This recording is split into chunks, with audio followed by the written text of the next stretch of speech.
Une étude de Yale, 2020, montre que les personnes qui suranalysent croient te résoudre des problèmes.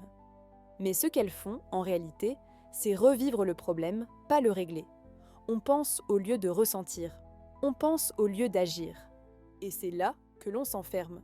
Troisième, le vrai secret, ramener le corps dans l'équation.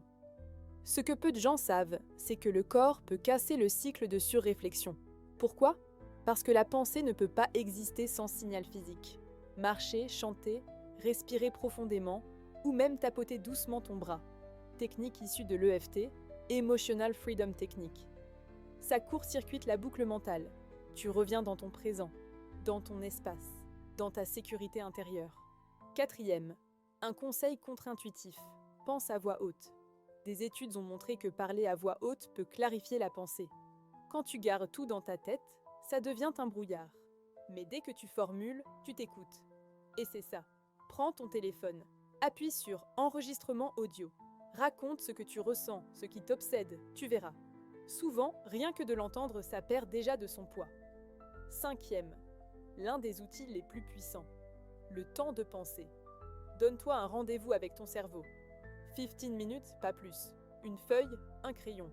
Et tu lui dis « Ok, cerveau, vas-y, parle ». Étonnamment, cette méthode validée par plusieurs psychologues, notamment David et Clark, réduit l'intensité des pensées répétitives. Parce que ton esprit, comme un enfant qu'on écoute, arrête de crier quand il se sent entendu. 6. Tu n'as pas besoin de tout comprendre pour avancer. Arrêter de trop penser, ce n'est pas devenir stupide ou inconscient, c'est faire confiance à l'inconnu. Accepter que certaines réponses viendront avec l'action, pas dans l'analyse.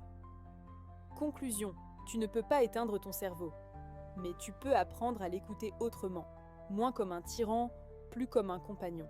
Et quand tu te surprendras à encore tout analyser, souviens-toi, ce n'est pas ton job de tout contrôler, c'est ton droit de vivre. Prochaine